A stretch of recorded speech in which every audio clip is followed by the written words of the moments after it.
Bonjour, Maxime et Nicolas Velli. Nous sommes installés sur la commune de Guillers-sur-Goyen dans le sud Finistère. Nous avons environ 120 vaches, donc une centaine à la traite, et nous produisons 850 000 litres de lait. Donc, nous sommes équipés du Lely Collector Discovery 120 depuis janvier 2022. Il aspire donc les déjections d'une centaine de vaches sur 500 mètres carrés.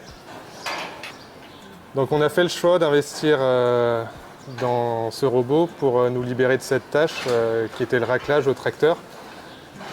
Cette tâche qu'on trouvait ingrate et chronophage à notre goût parce qu'elle nous prenait jusqu'à 1 heure en hiver et environ 20 minutes au printemps.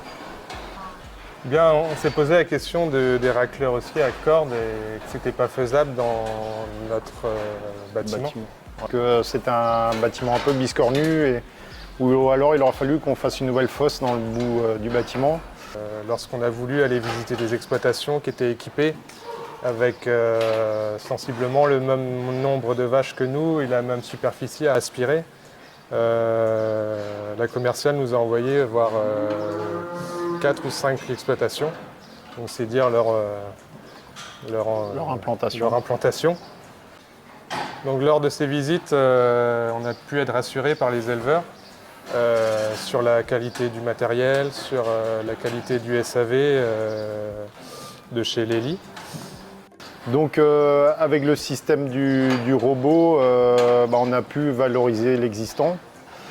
Et du coup, par contre, il a fallu qu'on parte dans un système lisier, donc pour supprimer la paille en même temps qu'on achetait beaucoup. Du coup, on est parti sur des matelas Bioré. Et voilà, du coup, on met de la farine de paille dessus. Il n'y a pas eu de gros travaux à effectuer pour la mise en place du robot. Le peu de travaux de maçonnerie a été fait par nos soins.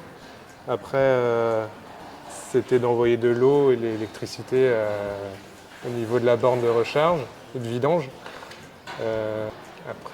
Après, au niveau des barrières et des sorties, il a fallu qu'on mette des bastings pour qu'il ait ses repères en fait, pour pas qu'il sorte. Et donc voilà, ça on l'a fait nous-mêmes aussi. Enfin, la mise en route c'est très bien faite. Les explications sont faites au départ par le technicien. Il y a eu une petite semaine où il a fallu passer un peu plus de temps, le temps de trouver les bons parcours. C'est vrai qu'il a fallu quelques jours d'adaptation pour les vaches. Il s'est pris quelques coups au départ, c'est vrai, mais il est fait pour. Et c'est vrai qu'au bout de quelques jours, elles se sont vite acclimatées et au final, c'est devenu la 101e vache dans le troupeau. On a pu remarquer un confort supplémentaire pour les vaches par une meilleure fréquentation des logettes.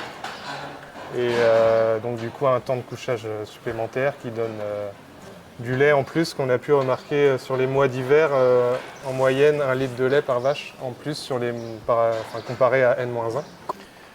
Du coup le choix du Lely, en dehors de l'implantation sur le département, niveau technique on va dire que ce qui avait aussi pesé dans le choix c'est l'arrosage. Avant et après l'aspiration. Et donc ça, on s'en est rendu compte très rapidement cette année. Donc dès le mois de mars, on a vu que c'était très intéressant. Et sinon aussi, il pouvait aussi aspirer dans des endroits un peu plus biscornus. Donc on a en aire d'exercice extérieur, on a un triangle et donc ça, il était capable de le faire comme il faut. Donc voilà. Donc au niveau de l'entretien du robot, il se fait très facilement et rapidement. Il représente environ un quart d'heure par semaine, principalement en hiver. Après, quand il est plus cool, entre guillemets, on le fait à peu près une fois tous les 15 jours à 3 semaines. Et donc il représente un quart d'heure semaine et disons qu'on lui doit bien ça parce qu'il nous fait gagner 7 heures de travail. Donc ce quart d'heure-là représente l'entretien des filtres et le nettoyage de la carcasse du robot.